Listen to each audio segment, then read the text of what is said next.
배우 김지석과 이주명이 연인이 됐습니다. 14일 김지석 소속사는 더팩트에 김지석이 이주명과 좋은 만남을 이어가고 있다.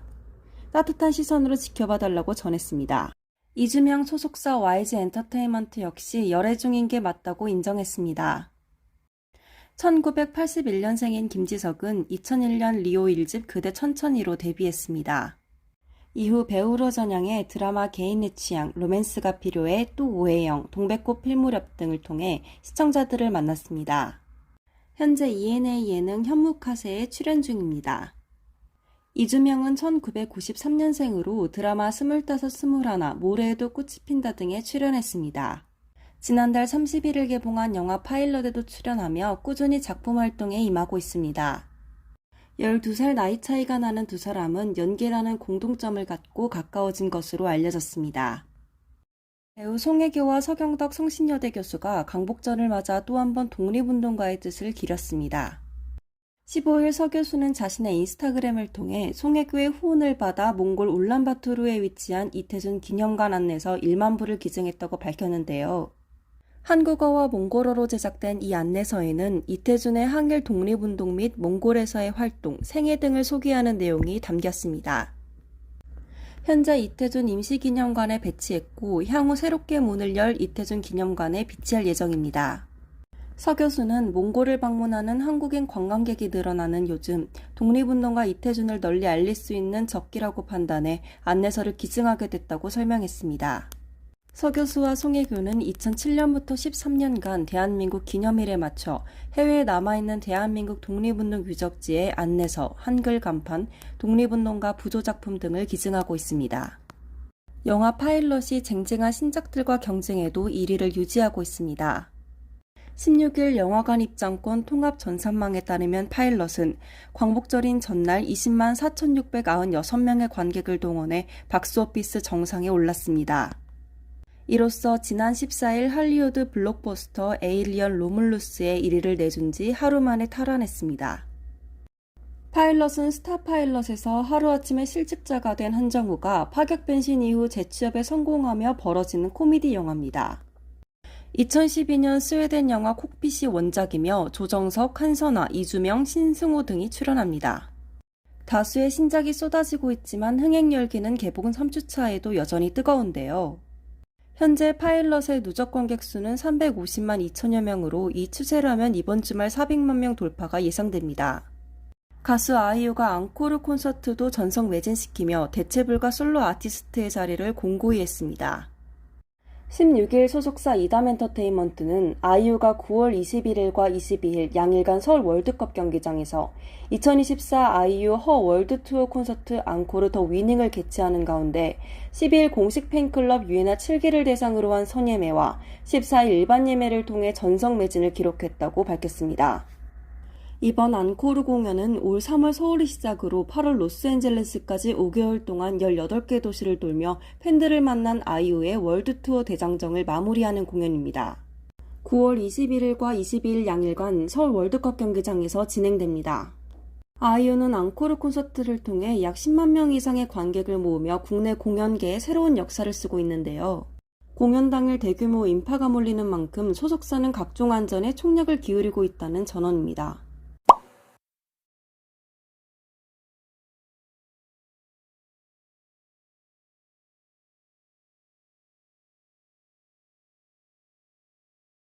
(10일) 미국 한류 전문 매체 올 K-팝 등은 외신은 승리가 31일 인도네시아 수라바야 지역에서 열리는 버닝썬 행사 게스트로 참석한다고 보도했습니다.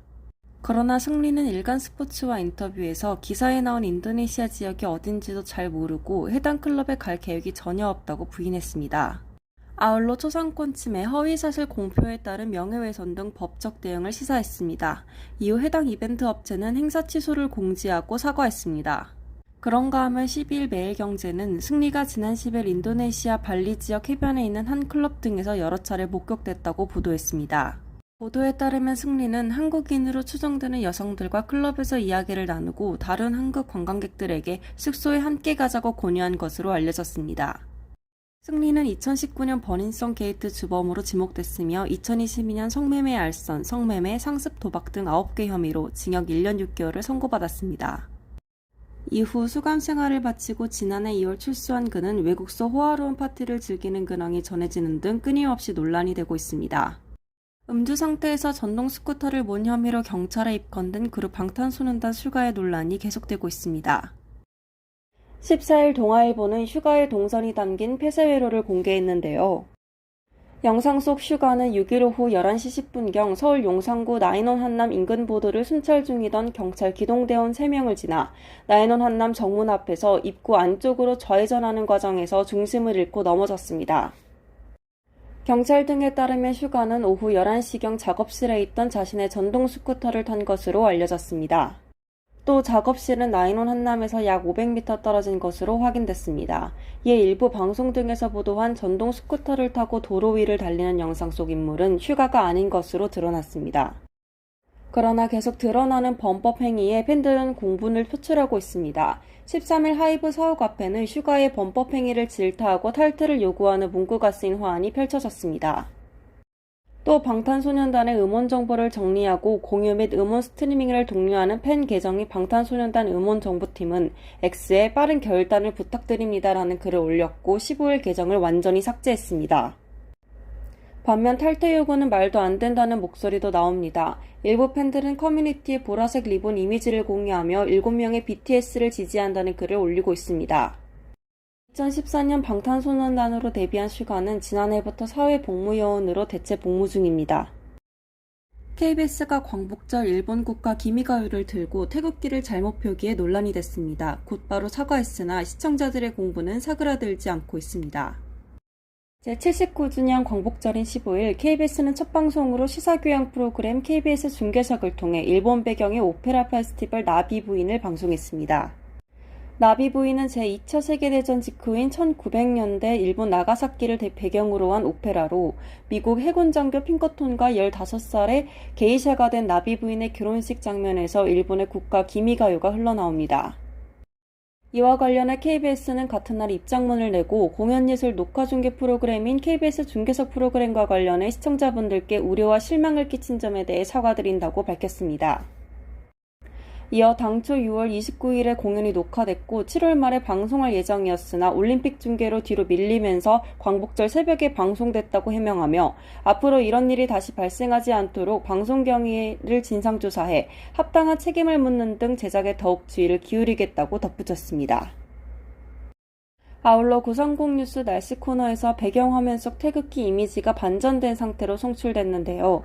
이에 KBS는 인물이 태극기를 들고 있는 장면을 맞추기 위해 제작자가 컴퓨터 그래픽 프로그램으로 태극기 그림을 반전시킨 결과라며 이번 실수와 관련해 진심으로 사과의 말씀을 드리며 이 같은 문제가 반복되지 않도록 세심한 부분까지 신경을 써 제작에 최선을 다할 것이라고 전했습니다.